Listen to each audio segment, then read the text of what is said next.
Christianity, that other people will no longer ignore us, look down on us, but would actually take us seriously and listen to what we have to say.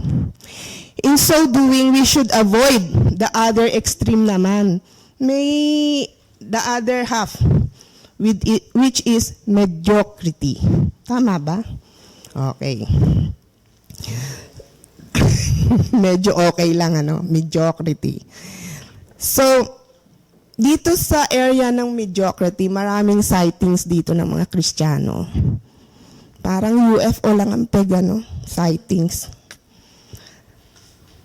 As we try to do our best in the secular world, we tend to neglect the quality of work in the Christian community, in our homes, and among our circle of friends. Thus, we become a mediocre Christians. Examples. If we are given a task by our employers versus by our pastors or elders or someone in our Bible study leaders, is our excellence governed or dictated by how much we are being paid? If we are given an assignment by our teachers in school versus our Sunday school teachers, how do we respond in relation to excellence?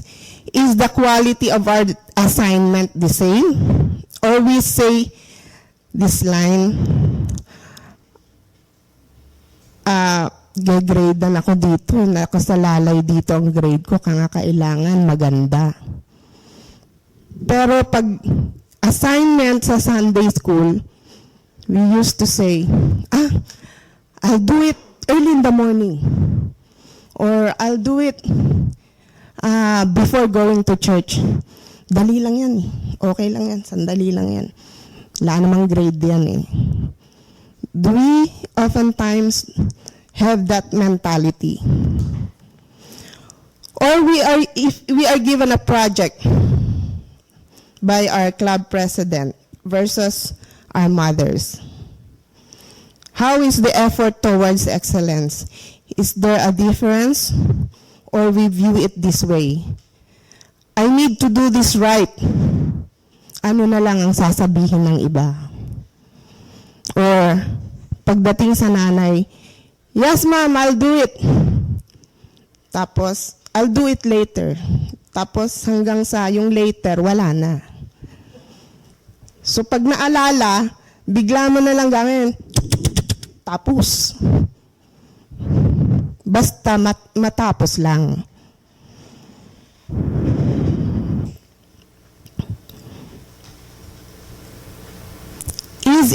Is the motivation of our excellence the praises of men, or is it for God? If we Christians indeed, there must be no room for mediocrity. There should only be the pursuit of excellence.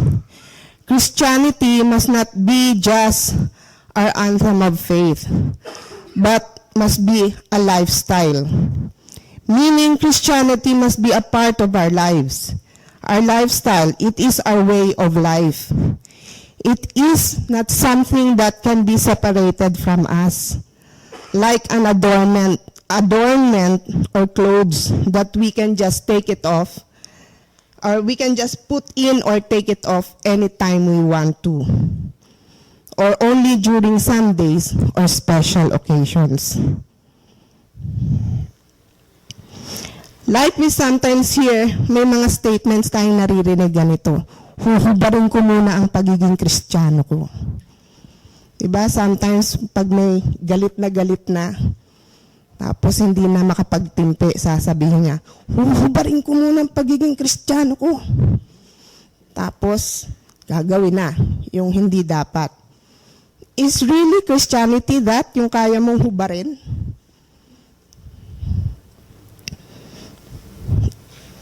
If we are to be known as excellent people or people with excellence, then Christianity must be a part of our life, and so is excellence.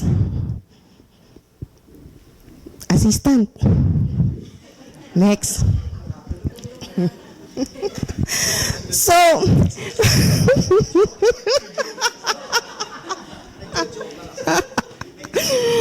so here we see reasons why we need to pursue excellence. First is because we are made in the image of God.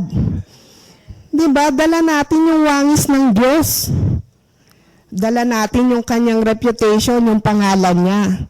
So we need to pursue excellence. Secondly, tawag sa atin, we are called children of God. Children of the King. Therefore, we are royalties. Diba? Ano sabi sa John 1:12, we are given the right to become the sons of God. Romans 8:17, we are heirs of God, co-heirs with Christ. Galatians 3:26, so in Christ Jesus you are called children of God through faith. We are therefore royalties. We are expected to be in excellence. Di ba yung mga royalties ang tawag sa kanila, Your Highness, Your Excellency. Diba? Sayang naman tawag sa atin, Your Excellency, tapos mediocre ka lang. Medyo okay ka lang. So third, why do we need to pursue excellence? Because we are serving the one true, living, and all-powerful God. Nag-iisang totoo, buhay, at makapangyarihang Diyos. So if this is the case, what is required of us? Ano sabi sa Colossians? Colossians 3:23-24, that whatever you do or work at it with all your heart, as working for the Lord, not for human masters. Since you know that you will receive an inheritance from the Lord as a reward, it is the Lord Christ you are serving. Diba? Meron tayong mga employers, we have our teachers, we have those people in authority, but the thing is, ang ultimate, we are serving the Lord. Sabi dito, whatever you do. So meaning mapa-secular o hindi, mapa-church work yan, o mapa-career mo yan, graded ka o hindi, with or without supervision, with or without an audience or a crowd, all must be done with our greatest effort at hand, and the best that we can do, and that is excellence. We are doing this for the Lord, for God, and God alone. Sabi din sa, typo error. I think this is 1 Corinthians 3:17. And whatever you do, whether in word or in deed, do it all in the name of the Lord Jesus. So lastly, ano ang reason natin? So that God will be glorified. Matthew 5:16 says, let your light so shine before men, that they may see your good works and glorify your God, your Father in heaven. 1 Peter 2:12, keep your behavior excellent among the Gentiles, so that in the thing in which they slander you as evildoers, they may, because of your good deeds, as they observe them, glorify God in the day of visitation. Our lives, our conduct, our good deeds or good works, all must be done in excellence. Why? So that our Father in heaven will be glorified. Not us, hindi tayo, but our Father in heaven. So therefore, mediocrity cannot and will never outshine that which is excellent. For these reasons, we have the ability to do excellent things over and over again. We are given the power to do not only good, but great things.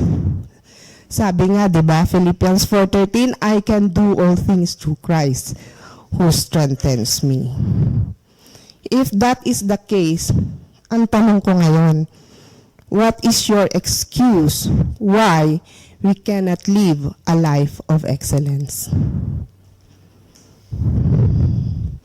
And to the moms, moms, don't call yourselves just moms or nanay lang ako.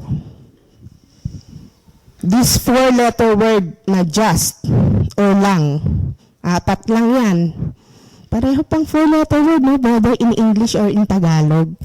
It's just a 4-letter word pero matindi ang impact pag nilagyan mo ng lang or just.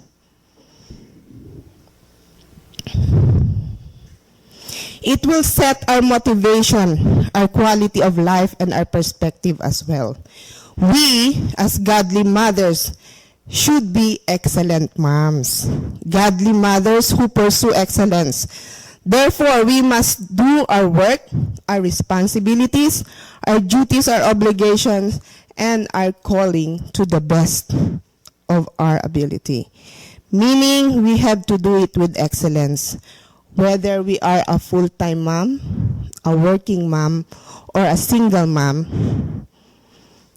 walang kaso yon. We must always do our best. And moms, be proud to wear your title as a mother. Tanggalin niyo yung lang at saka just. Be proud to be a mom. All mothers, can you say to your neighbor, I'm proud to be a mother?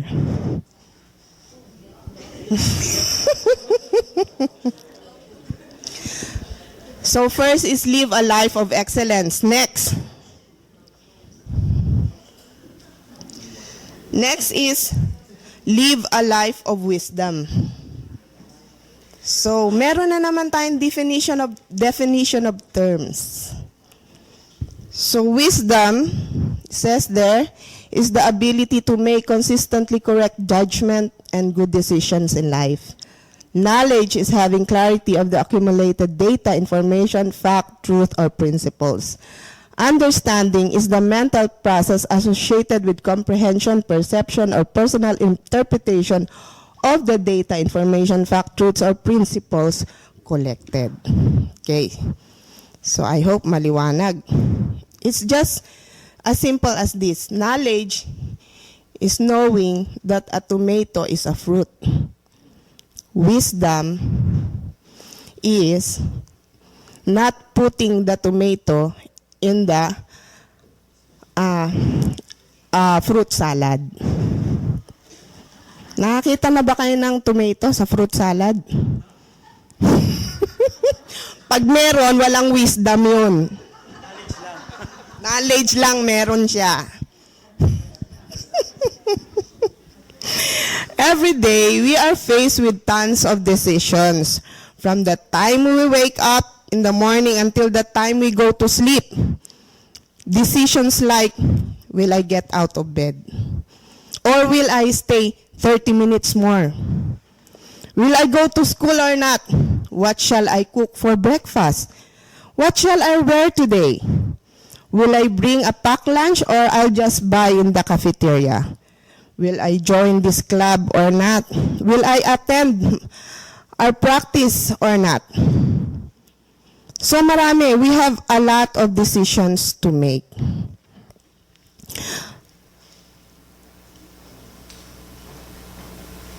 Sometimes, meron pa eh. Wala ako sa mood eh. Magpa-pray pa kaya ako o hindi na? Busy ako eh. Mag-read pa kaya ako ng Bible o hindi na? Decisions ranging from minor to major, simple to complex, trivial to important, non-essentials to essential, non-urgent to urgent, and so on and so forth. Our choices in life, every decision that we make is important because it will have a lasting impact or a great effect in our lives, and it will change our future. If this is so, we must be able to make a wise decision. Sabi nga nila, meron daw 3 major decision sa buhay ng tao. Alam niyo kung ano yon? Ang una, the first crucial important decision, ito yung sa buo from the time of birth until sa mamatay siya. ito ang sabi nila, your career. Di ba? After high school. Ano ang kurso ko? What will I take? Kasi, syempre, isipin mo, yung kurso mo, yun din ang magiging career mo, di ba? Kaya nga yung iba, gulong-gulo, natapos na high school, wala pa rin madesisyonan. Secondly, your love life. Who will I marry? Or who is God's will for me? This is important. Yung first, yung career, is important because it has a lasting effect, right? And your love life or yung marriage life mo, this is also important because this is a lifetime commitment. Kaya nga importante, hindi ka basta-basta papasok. Sabi nga ng mga matatanda, hindi ito kaning, ano yun? Oo, kaning mainit na isusubo mo, pag napasok ka, iluluwa mo lang.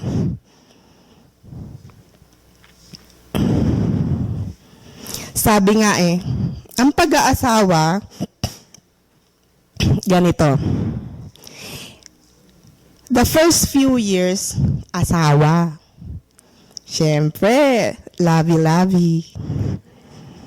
Then after a few more years pa, natanggal ang A. Sawa na.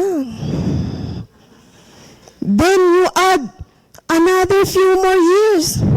Tanggal na naman ang S. Awa na lang. And then finally, not yet finally, sumunod pa, nadagdagan pa ng taon. Wana feelings. Wana love. Ang masaklap, in the end, natanggal pa rin yung W. Ala na. Sana asawa mo, ala na. Okay sana kung namatay. Kung iniwang ka or ikaw yung nang iwan, ala na talaga. So, ang pag-aasawa, hindi biro. Kasi para hindi matanggal. Para all the way through, mag-asawa pa rin kayo. Thirdly, and the most important one that goes anywhere between pagkatapos mga medyo matured hanggang sa pagtanda mo, is this. It's about your soul. Where will I go after I die? This is very important. Kasi kung yung isa, a lifelong effect, yung pangalawa is a lifetime commitment. Itong pangatlo is eternity. Therefore, kung eternity to, hindi na irreversible. Because, sabi nga na, Hebrews 9:27, just as people are destined to die once, and after that, to face judgment. So, your decision must be now. So, that would be your third greatest decision in life. What are you doing to have an eternal life? Sabi nga, God is standing at your heart's door. He is knocking. What will your decision be? Will you open it and accept the Lord? Because that will determine where you will go after you die. Sabi nga sa 2 Corinthians 6:2, for he says, in the time of my favor I heard you, and in the day of salvation I help you. I tell you now is the time of God's favor. Now is the day of salvation. If it is for eternity, remember this, it is irreversible. So kung namatay ka na at mali ang desisyon mo, you cannot beg, Lord, pabalikin mo ko. I will decide right. So you can't do that anymore. So before we make a decision, we usually think about it. We take time to study the facts, examine the details before we come to a decision. If you have made the right or correct choice, then we could say we made a wise decision. But where or how could we find wisdom? Here are some of the Bible passages. I don't know kung yan ang sunod ko. Hindi yan. Sorry. I-enumerate ko na lang. Job 28:28, it says that, and this is what he says to all mankind. Look, to fear the Lord is true wisdom. To forsake evil is real understanding. Proverbs 4:5-7, get wisdom, get understanding. Do not forget my words or turn away from them. Do not forsake wisdom, and she will protect you. Love her, and she will watch over you. The beginning of wisdom is this, get wisdom. Though it costs all you have, get understanding. Do not forsake wisdom, and she will protect you. Love her, and she will watch over you. Okay, Proverbs 3:13, happy is the man who finds wisdom and the man who gains understanding. Proverbs 2:6, for the Lord gives wisdom, from his mouth comes knowledge and understanding. Psalms 101:10, the fear of the Lord is the beginning of wisdom. All who follows his precepts have good understanding. James 2:5, if any of you lack wisdom, you ask God, who gives generously to all without finding fault. Joshua 1:8, keep this book of the law always on your lips, meditate on it day and night, so that you may be careful to do everything written on it. Then you will be prosperous and successful. Tanong nyo, wala namang wisdom dyan eh. Kung prosperous and successful ka, that means you only make wise decisions. Because if you do not make wise decisions naturally, you won't be successful either or prosperous. God wants us to desire wisdom just like what Solomon desired and asked God for. Diba nung tinanong, kung anong gusto mo, Solomon, bibigay ko. But Solomon asked for wisdom so that he may properly govern his kingdom and guide his people. God teaches us to treasure it because God knows that as we journey through life, we will be making a lot of choices or decisions. He wants us to make wise decisions in life. Just like Joshua. Ano yung naging decision ni Joshua? Sabi sa Joshua 24:15, as for me and my house, we will serve the Lord. So let us therefore be wise, that we may live our lives with less regrets, that we may be able to live a life that is pleasing to God. Because if we make the right choices, then we are able to please God. Thirdly, that we may fully enjoy God's blessing. Kasi kung palaging mali ang desisyon mo, wala namang kaakibat na blessing yun eh. And lastly, that we may enjoy life from here to eternity. Mahirap yung dito ka lang nag-enjoy life. After mo mamatay, bye-bye love. No more life na, no more enjoyment. But if you make the right choice, from here to eternity, enjoy. So, you know yung are you familiar with the prayer of serenity? It goes this way.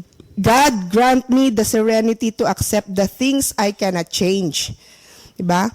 Courage to change the things I can, and wisdom to know the difference. This means we need wisdom because wisdom will enable you to do the right thing.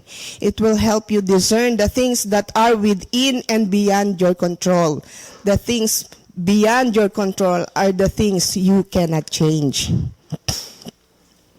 Lastly, ano kaya kung ito yung prayer natin? A mother's dear. Masyado, atat ka ha, atat. A mother's serenity prayer. Lord, grant me patience and the serenity to accept that I cannot change my husband nor my children. Courage to change the way that I should respond to them. And wisdom to know that only you can change our hearts and is able to help us in our life's challenging times. So, mothers, yan ang prayer of serenity natin. Ganda, no? Kasi sometimes, we try to change our husbands or our children. But they are but you know,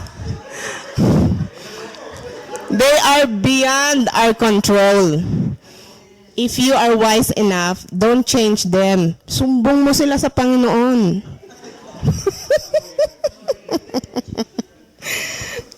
Lastly, Proverbs 14:1 says, "The wise woman builds her house, but with her own hands the foolish one tears her down."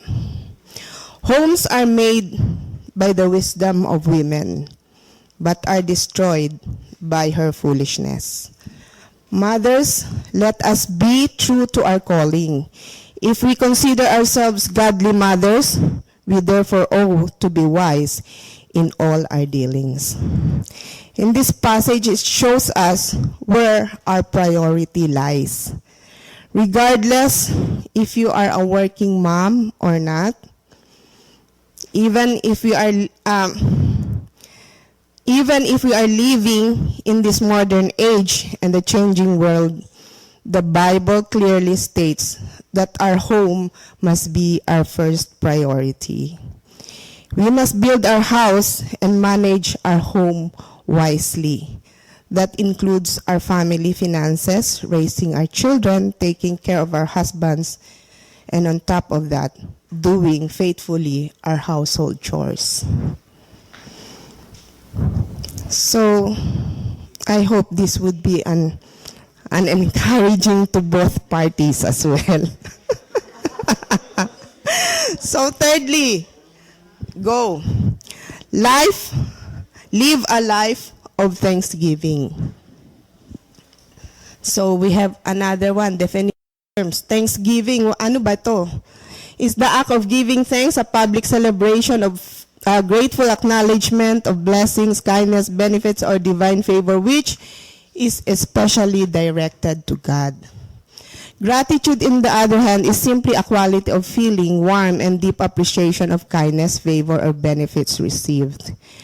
Praise naman is glorifying God not because of what He has done, because of who He is, yung kanyang divine attributes. So, thanksgiving is deeper than gratitude. Thanksgiving is more attributed to God than man. Sa verses Psalms 107:1, "O give thanks to the Lord, for He is good, for His steadfast love endures forever." Ephesians 5:20, "Giving thanks always for everything to God the Father in the name of our Lord Jesus Christ." Psalms 104, "Enter into His gates with thanksgiving and into His courts with praise." 1 Thessalonians 5:16-18, "Rejoice always, pray continually, give thanks in all circumstances, for this is God's will for you in Christ Jesus." Philippians 4:6, "Be anxious for nothing, but in everything by prayer and supplication with thanksgiving, let your requests be made known to God." There are two important words mostly attached to the word thanksgiving. Kung napansin nyo, ano yun? Ano yung dalawang words na palaging na-attach sa thanksgiving? Thanksgiving must always be done. Thanksgiving must be done always. Diba? And thanksgiving must be in everything. So you have to be thankful in everything, and you have to be thankful always. Palagi at sa lahat. God wants us to command us to live a life of thanksgiving. It is a must for us to give thanks to God. For in this case, how can we live a life full of thanksgiving? So, if God requires us to be thankful, paano gagawin natin? How can we live a life full of thanksgiving? 1, let us learn to count our blessings. By counting our blessings, we remind ourselves of God's faithfulness in our lives. We are reminded of the many blessings that He has given us, still giving us, and will be still giving us, past, present, and future. I remember sa isang hymn, Count Your Blessings, it says, when upon life's billows you are tempest-tossed, when you are discouraged, thinking all is lost, count your many blessings, name them one by one, and it will surprise you what the Lord has done. How do you see or count your blessings? Is it materially, by the size of it, how much it is worth, or is it in terms of money? Remember, our blessings comes in different sizes, forms, and shapes. From small to big, from material to spiritual. Naalala ko when we went home for a short vacation sa Philippines, one of my daughters, kasi talagang I immersed them how it is ang life sa Philippines. So, we ride tricycle, bus na aircon, bus na hindi aircon, jeepney, LRT, MRT, lahat yan pinatikim ko sa kanila. Siguro after 3 days, sabi nung isang anak ko, Ma, now I realize we are blessed. Sabi niya, pagbalik ko, I won't complain anymore. If I have to stand in the bus stop and wait for the bus, kasi matindi ang bus atin. Sabi ko, anak, hindi titigil ang bus kasi walang bus stop. Pag sinabing sampa. Ganun sa atin, right? Hindi katulad dito may mga bus stop, the bus will stop, you ride. Sa Pilipinas, hindi ganun. That's not the case. So nakita nila how is it mabuhay sa Philippines compared dito.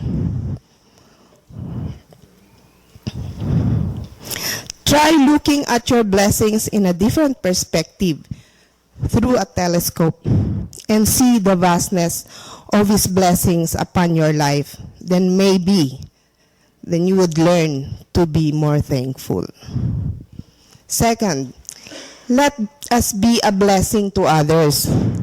Let us allow ourselves become a channel of blessings to others and not a reservoir.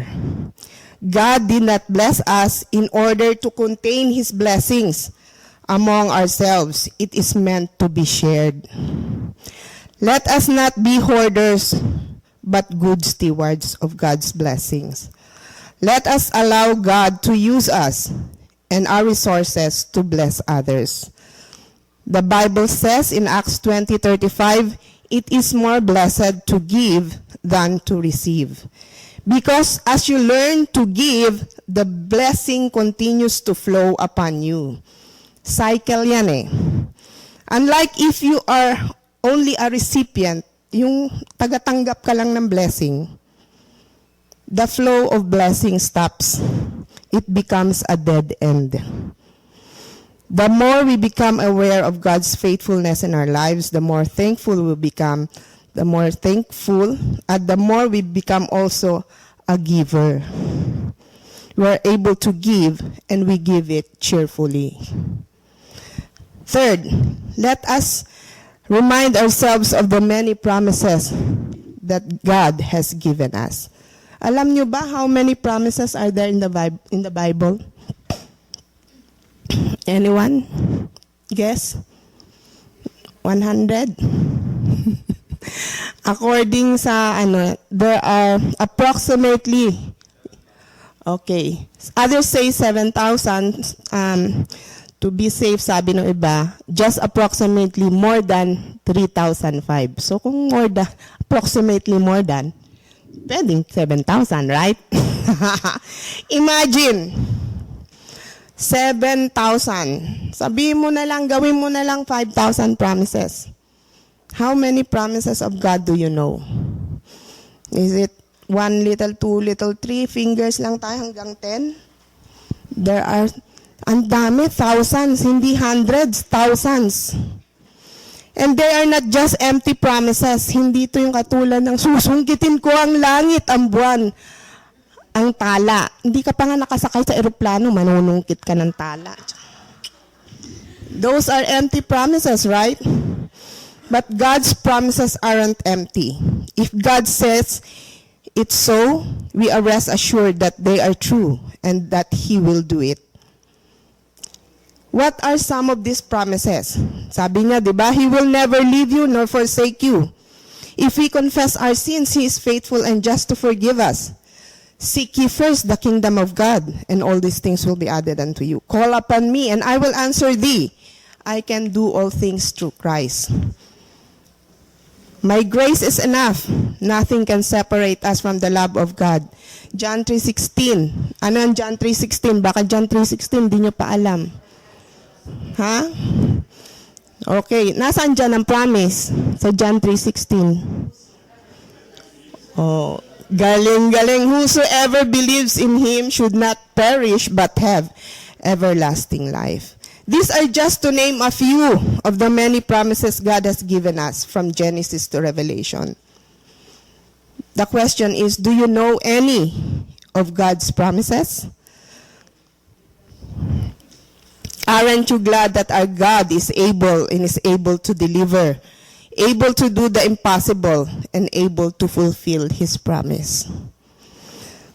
And fourth, let us be reminded or acknowledge God's love, grace, and mercy in our lives. Sabi nga Joshua 15:13, greater love has no one than this, than to lay down one's life for his friends. Jesus offered His life to us so that we might be His friends again, so that we might be friends again with God. Romans 5:8 says, but God demonstrates His love toward us that while we were yet sinners, Christ died for us. We could only fathom how deep is His love for us. Our thanksgiving would never be enough. Kung alam nyo lang kung gaano kayo kamahal ng Diyos, kulang pa yung thanksgiving na ibibigay nyo. Ephesians 6:8-9, for by grace you have been saved through faith, and that not of yourselves, it is the gift of God, not of works, lest any man should boast. If we could just realize how precious we are in God's sight, that even though we don't deserve anything from God, God granted us favor by offering us the gift of salvation. Grace is different from mercy. Grace is an unmerited favor. It means a favor given to the undeserved. Mercy, on the other hand, is a merited favor, meaning a favor given to those who deserve it. But God showed us and gave us both His grace and His mercy. Ang tanong, what could you ask for more? Ano pang mahihingi nyo? Ibinigay na niya lahat. With this alone, we can only consider ourselves rich and truly blessed. Will this not suffice us in order for us to live a life of thanksgiving? Kulang pa ba yan? Para hindi tayo mamuhay to live a life of thanksgiving. Lastly, is the hardest part. Ano yung last? Let us learn to be content. Paul said, Philippians 4:11-12, I am not saying this because I am in need, for I have learned to be content. Whatever the circumstances, I know what is it to be in need, and I know what is to have plenty. I have learned the secret of being content in any and every situation, whether well-fed or hungry. In this present age, where modern technology is the language of our society, Vanity is the standard of beauty and success, and money makes the world go round. It is indeed truly hard to be content. The world has many things to offer that feed man's pride and greed. That is why it's hard to stay content, to be contented, even though we know that they are temporal and worthless in the end. Contentment teaches us to be flexible, adaptable, and resilient. There was a short, is a short film na nakita ko sa internet. It's about this. There's a boy who's running around the park. Nag-enjoy siya, takbo siya ng takbo, laro siya ng laro. And then, suddenly, she saw this one rich boy. He was sitting on a bench with an older lady. They were talking. And then suddenly, nakita niya yung shoes ng boy, yung rubber shoes. Siguro pansin niya baka branded, signature, maganda, bago. Then sabi niya, ganda ng shoes niya. Tinignan niya ngayon yung shoes niya. Pangit, luma. Tsaka siguro worn out na. So sabi niya, how I wish I could have that rubber shoes, sabi niya. So, punta siya sa isang sa isang tree. Hindi to true story, pero may lesson to eh. Sabi niya, nag-wish siya. Sabi niya, I wish to be that boy. Kapikit siyang ganon. Pagbukas niya, nagulat siya. Kasi napansin niya, yung shoes na nakita niya dun sa bata. So, tuwan-tuwa siya, oh, I got a new shoes. Ito na, nagkatotoo ang wish ko. Tapos, nakita niya yung bata na nakaupo. Siya ngayon yung tuwan-tuwa na naglalaro sa park. Na-shock siya. Kasi nung tiningnan niya ulit ang sarili niya, he was sitting in a wheelchair. Paralyzed pala yung bata. So what is the lesson there? Aanhin mo ang magandang shoes, hindi mo naman magagamit to sa paglalaro, pagtakbo mo. Right? So anong sabi niya? I want my life back. Imagine for just a few sapatos lang na stimulate yung ating inggit, ang ating greed. Sometimes we have 20 pairs of shoes pero kulang pa rin. Sasabihin natin, ay wala pa akong ganung kulay, walang style. Ay wala pa akong shoes pang ulan. Di ba? That's true.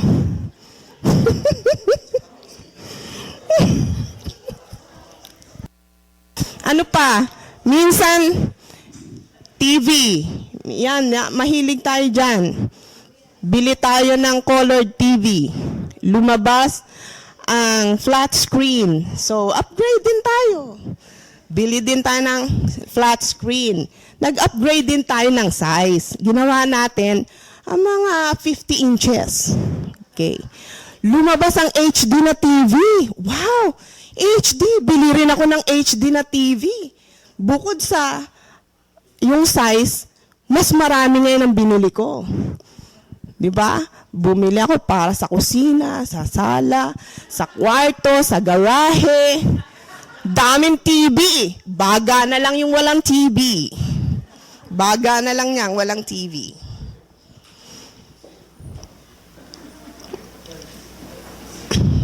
Meron tayong, especially this sa mga younger generation, mahilig ng branded, signature clothes. Sabi ko nga ano ba yung signature clothes na yan?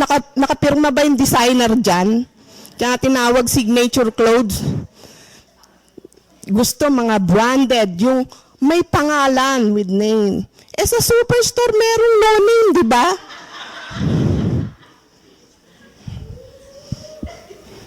As we look left and right, front and back, the world entices us with so many things that it is hard to say no and be content.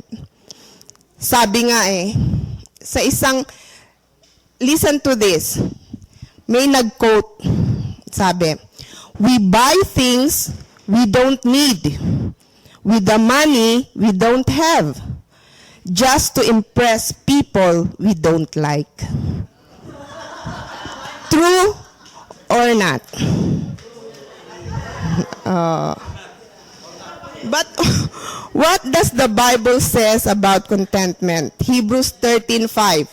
Let your conduct be without covetousness. Be content with such things as you have, for he himself said, I will never leave you nor forsake you.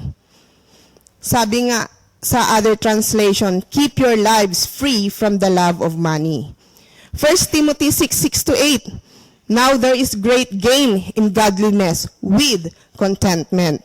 For we brought nothing into this world, and we cannot take anything out of the world.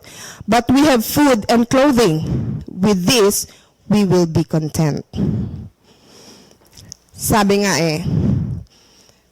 ito, I want to share itong magagandang quotes. Sabi, contentment is not the fulfillment of what you want, but the realization of how much you already have. Contentment does not mean that I desire nothing, but rather it is a simple decision to be happy with what I have. Sabi naman sa Philippians 4:19, di ba?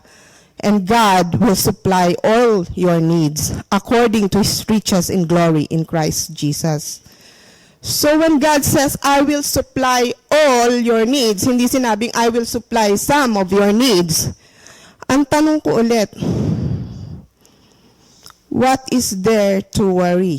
Or what is there for you to be afraid of? If that is what God says. If we learn to be content, then there will be no room for envy, covetousness, and greed. Sabi nga ni Jim Stovall, Gift of Gratitude, in those times we yearn to have more in our lives, we should dwell on things we already have. In so doing, we will often find that our lives are already full to overflowing. Ibig sabihin, wala ka naman na talagang kailangan pa. So, next. We must live life and live it to the fullest. Do you believe that God wants us to enjoy life and to enjoy it to the fullest? Not fullest. Fullest, F-U-L-L-E-S, not fullest, F-O-O-L. To the fullest, meaning to the max, hindi sa kalokohan. Okay? Fullest kasi sounds the same, pero spelling iba.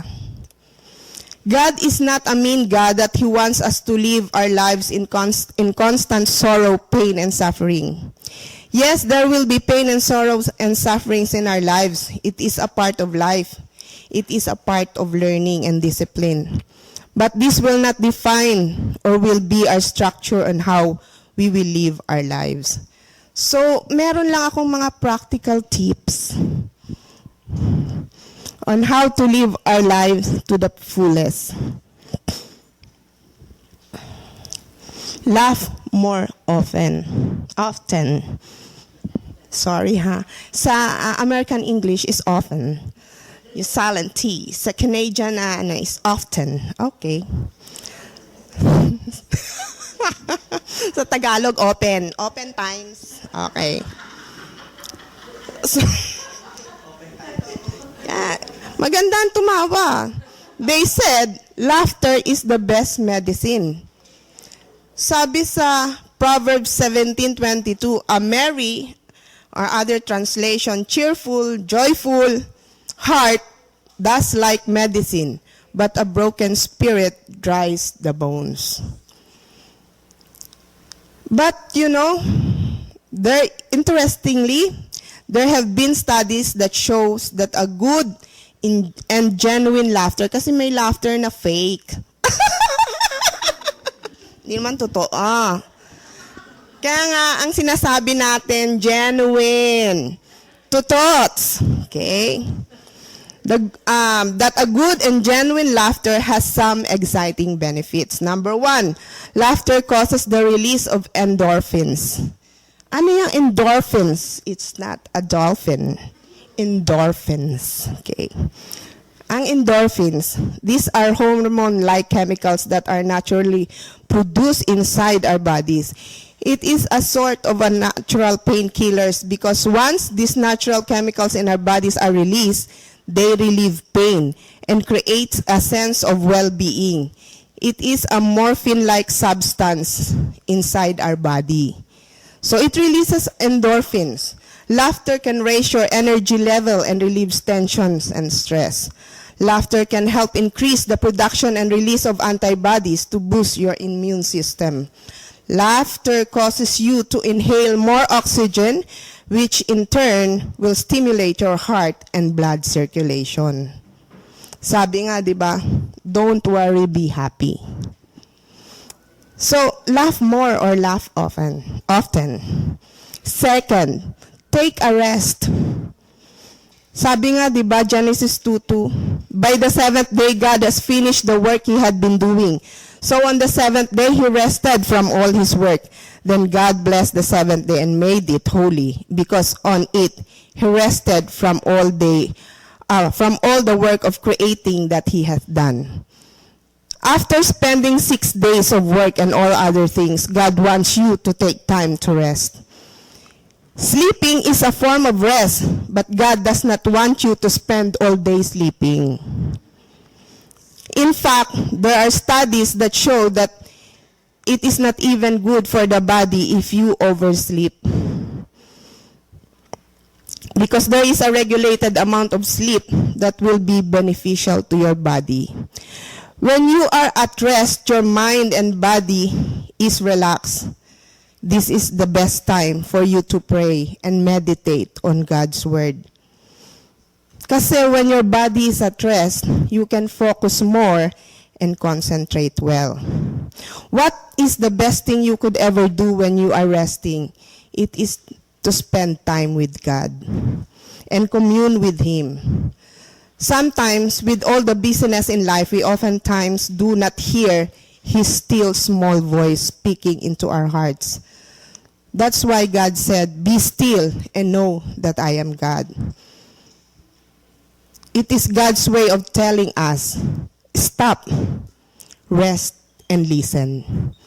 Hindi stop, look, and listen na. Stop, rest, and listen. Thirdly, keep on learning. Don't stop it. It exercises your brain muscles as well para di kalawangin. If you are given the opportunity to study, why not? Education is a lifelong journey.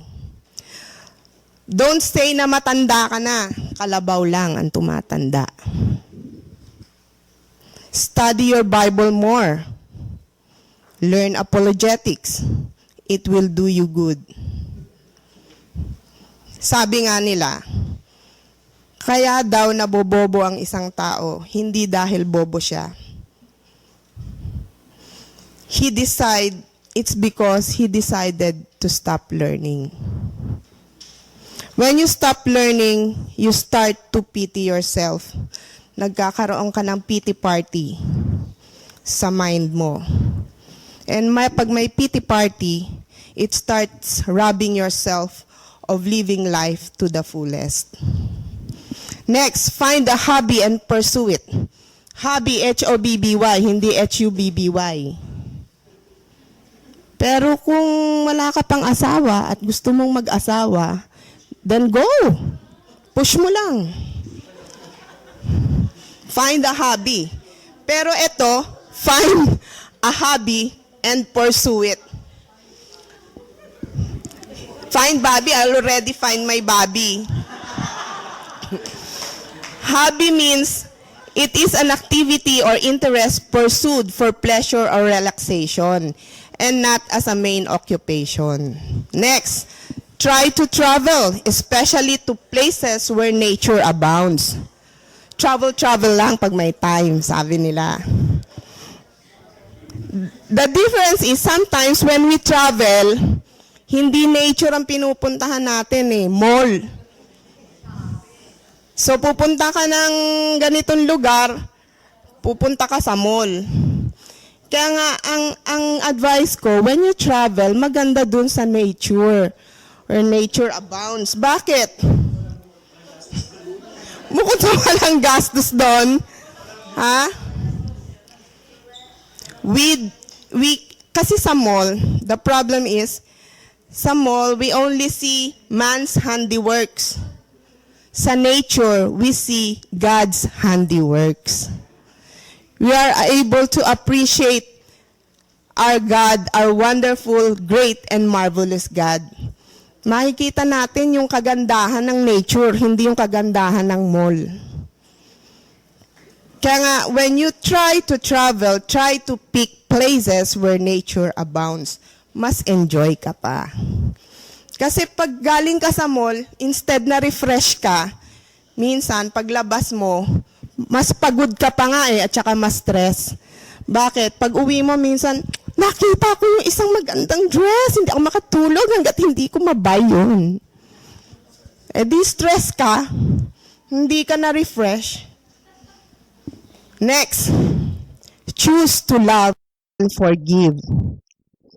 Sabi sa 1 Corinthians 13:13, and now these three remains, faith, hope, and love, but the greatest of these is love. Love is not a feeling, it is a choice. And it is the best choice and wisest decision we could ever make. Alfred Lord Tennyson once said, "It is better to love and lose than to have not love at all." God said, "And they will know that you are my disciples if you love one another." Love is a 4-letter word, but it is a big word. And it is powerful. If we choose to love more, then we can make less enemies. There will be less strife and discord. Second is choose to forgive. Because in forgiving, you are giving the favor to both parties, to the offended and to the offending parties. To the offending party, if you choose to forgive, you release him from the burden of guilt. To the offended party, ikaw na nasaktan, if you choose to forgive, you release yourself from the bondage of hatred and revenge. God said, you must forgive because God has forgiven you. And lastly, live a life that is pleasing to the Lord. What is more worth living than to live a life that would please our Lord? Psalms 37:4, delight thyself in the Lord, and He will give you the desires of your heart. Sabi nga ni Madonna, ano yung sabi ni Madonna? Girls just wanna have fun. Sabi ko naman sa inyo mga mommies, you deserve a break. Have a Kit Kat. Ay, hindi, joke lang. Everyone deserves a break, especially moms. Imagine 24/7 ang shift natin. On call pa. Oh, overwork, underpaid, and less appreciated.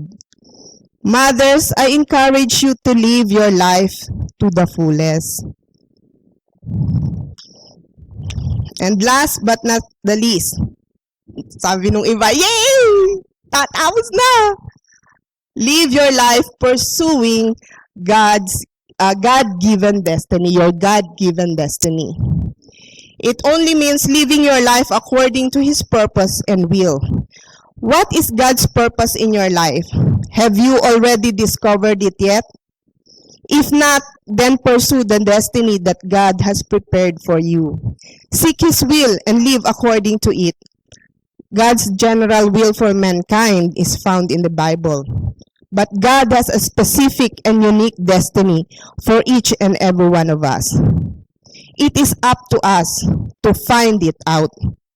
But ang tanong, how will I find it? May mapa ba nito yung nakalagay X marks the spot? Dalawa lang ang sagot dyan. Meron ba? Yan lang ang sagot if you want to find your God-given destiny. Read your Bible always and pray every day. Read your Bible and the Lord will speak to you. Pray every day, for you need to talk to God and you need to open up your heart to Him and commune with Him. Remember, you only have one life and you've got to live it only once. Don't waste your life copying someone else's life. Don't spend your life trying to live other people's lives. Mother, we may be on the same boat, sharing similar experiences and struggles in life, but each of us has a unique God-given destiny. Find it, embrace it, and live it well. And lastly, I just like to summarize. If life is short, how then should we live our lives? Live a life of excellence, live a life of wisdom, live a life of thanksgiving, live life and live it to the fullest. Live your life pursuing your God-given destiny. I would just like to end my message with this wonderful video. Nag-post sila sa internet for a position. Pero hindi naman talaga nag-exist yung position nito. Nag-post lang sila wondering if anybody would apply. And makikita nyo yung reaction ng mga taong nag-apply. Sponsors and private investors. Organizations said primary funding will come from